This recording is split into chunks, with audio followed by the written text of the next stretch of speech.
You think you're just watching 22 players chase a ball, but you're missing the real game. While your eyes are locked on the goal scorer, the skillful dribbler, or the acrobatic save, there's a hidden chess match happening all over the pitch. It's a secret language of shapes, spaces, and patterns that managers live or die by. It's the reason some teams consistently overachieve, and why others, packed with superstars, can suddenly look like they've never met. Most people just watch for the drama, the moments of shocking luck or individual brilliance. But have you ever wanted to understand the why behind the what? To see the blueprint beneath the chaos? What if I told you that in the next few minutes you could learn 5 simple frameworks that will completely change how you see a football match? These aren't complicated secrets, they are observable patterns. Once you see them, you can't unsee them. Stick around, because we're about to decode the game and show you how to watch it like a pro. The fundamental rule: stop watching the ball. Before we delve into our 5 lenses, we must emphasize the most critical rule of tactical analysis. It sounds almost too simple, but it's the absolute foundation for everything else. You have to stop watching the ball. As fans, we're naturally drawn to it. Of course we are. It's the focal point of the action, the thing that decides who scores and who doesn't. Every broadcast angle, every commentator, every highlight reel is designed to keep your eyes glued to that little rolling sphere. But the ball is a liar. It only tells you where the game is at that exact second. It tells you nothing about where the game is going. It shows you the effect, but it hides the cause. The real story, the predictive tale, is told by the 21 players who don't have the ball. It's written in their movements, their positioning, the gaps between them, and the space they create or deny. When you force yourself to look away from the ball, the entire pitch opens up. You start to see the hidden structures, the emerging patterns, and the true intentions of both teams. So next time you're watching, try this. When a team's central defender has the ball and is looking upfield, actively ignore them. Instead, pan your eyes across the midfield. Where are the attacking team's midfielders moving? Are they dropping deep to offer an easy pass, or are they pushing high to create space behind them? Is a striker making a diagonal run to pull a defender out of position? Are the wingers hugging the touchline to stretch the defense, or have they drifted inside to overload the center? This is the invisible architecture of an attack. Do this, and you're no longer just a spectator. You're starting to read the game. This one mental shift is your ticket into the world of tactical analysis. Once you master this, you're ready for the first lens. Lens 1. The shape. Now that your eyes are off the ball, the first thing you'll notice is a team's overall structure, or its shape. Shape is a team's defensive and offensive scaffolding. It's how they arrange themselves to control space, both with and without the ball. You've heard of formations, a 4-4-2, a 4-3-3, but a formation is just the blueprint on paper. A team's shape is how that blueprint comes to life. It's fluid and constantly changing.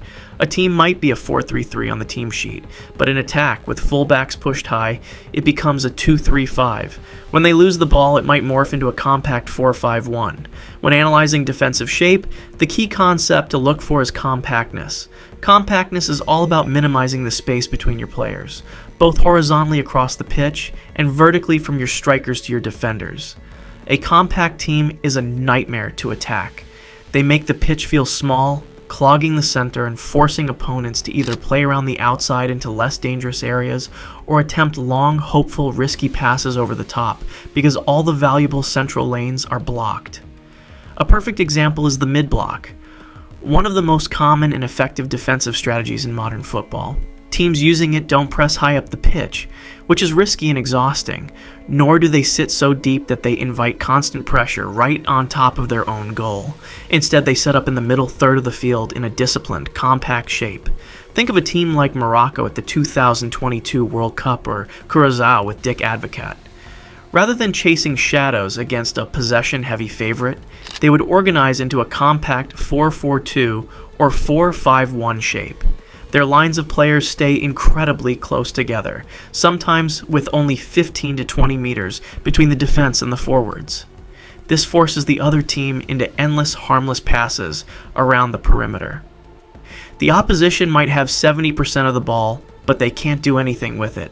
This defensive shape allows a theoretical underdog to neutralize a superior opponent, turning the game into a battle of patience, where one mistake, one quick counterattack can decide everything. So as you watch, ask yourself, how much space is there between the defenders and midfielders? Are they letting the opponent have the ball out wide?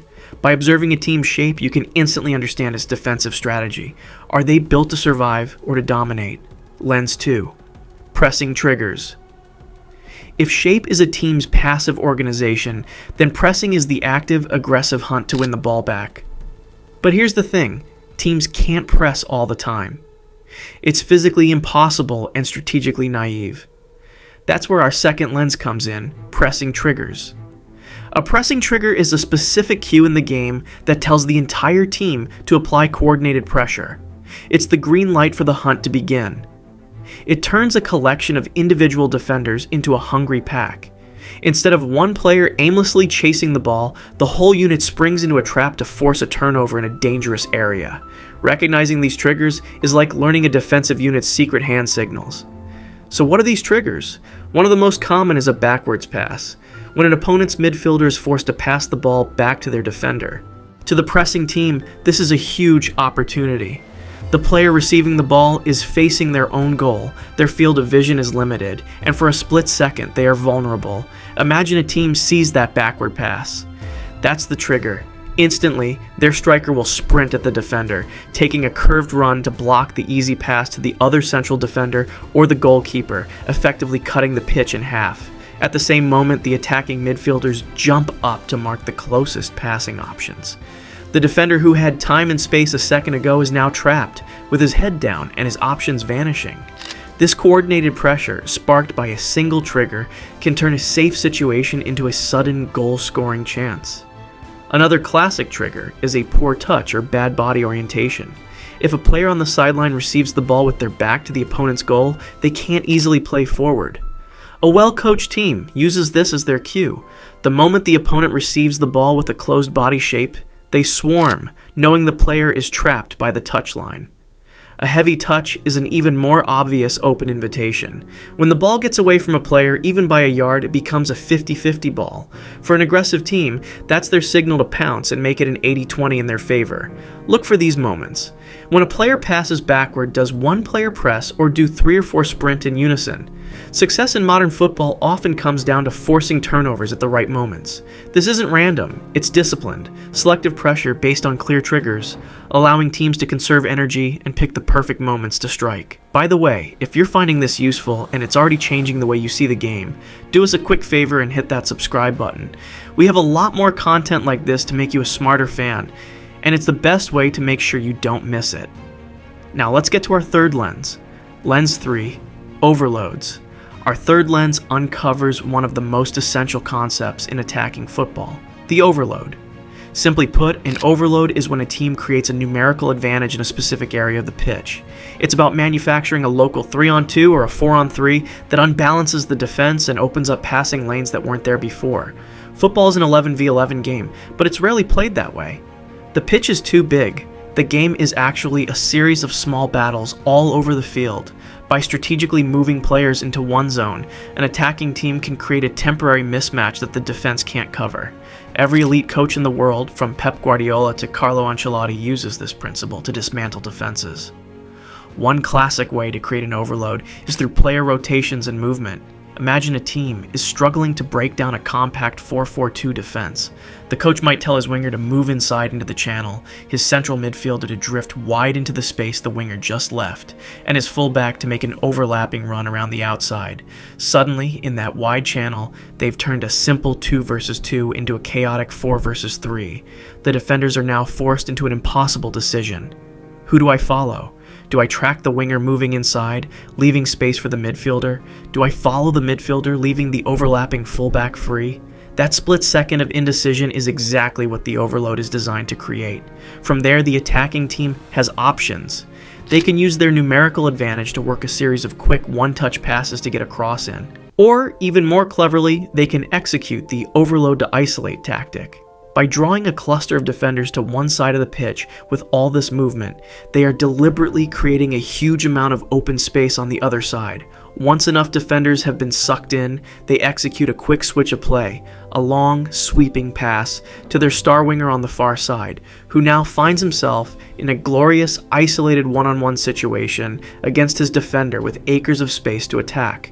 Overloads aren't just for wide areas. After winning the ball, a team might use quick, short passes to create a central overload around the opponent's single defensive midfielder, creating a 3v2 right in the heart of the pitch.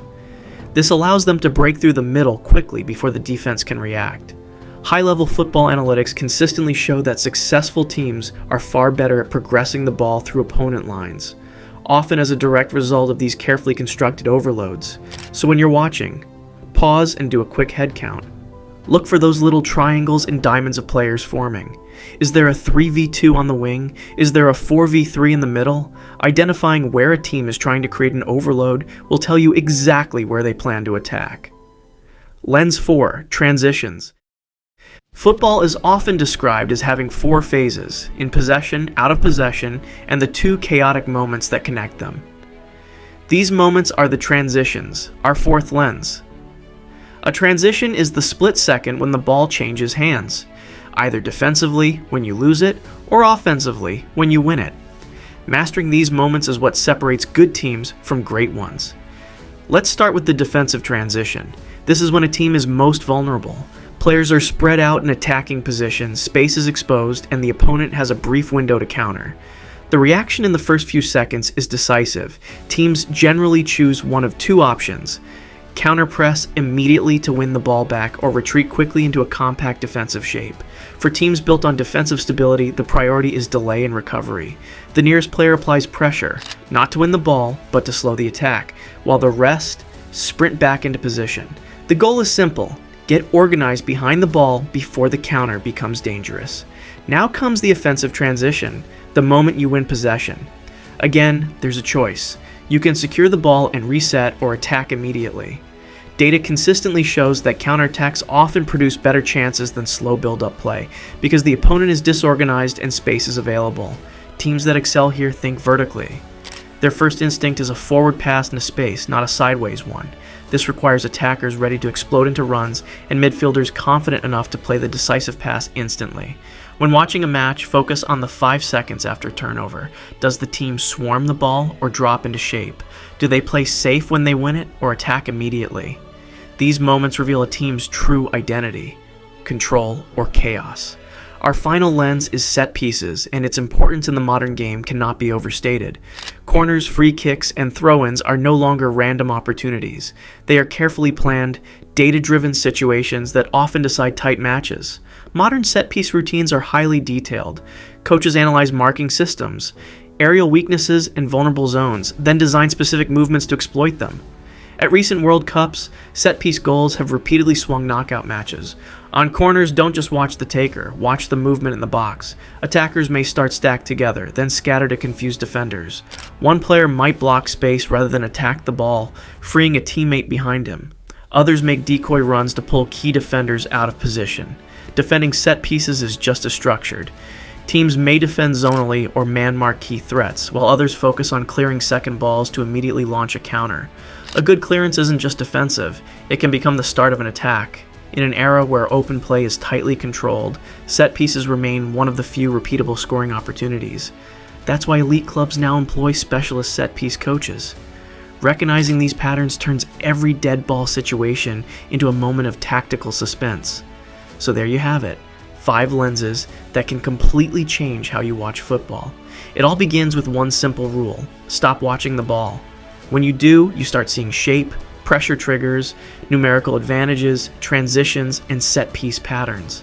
Football isn't just about individual brilliance, it's a collective, strategic battle. The next time you watch a match, pick one lens and focus on it for a few minutes. Look for the structure, the reactions, and the patterns. Once you do, you're no longer just watching the game, you're understanding it. Thanks for watching. If you enjoyed this deep dive, make sure you're subscribed and hit the notification bell so you don't miss our next video. And in the comments below, let us know which of these 5 lenses you find the most interesting, or if there's one you plan to look for in the next match you watch. Now go and enjoy the beautiful game with a whole new perspective. Smart fans don't just watch, they analyze. Over 100,000 thinkers strong. Join us on the road to 250,000. Tuesday, Thursday, Saturday. Subscribe and raise your football IQ.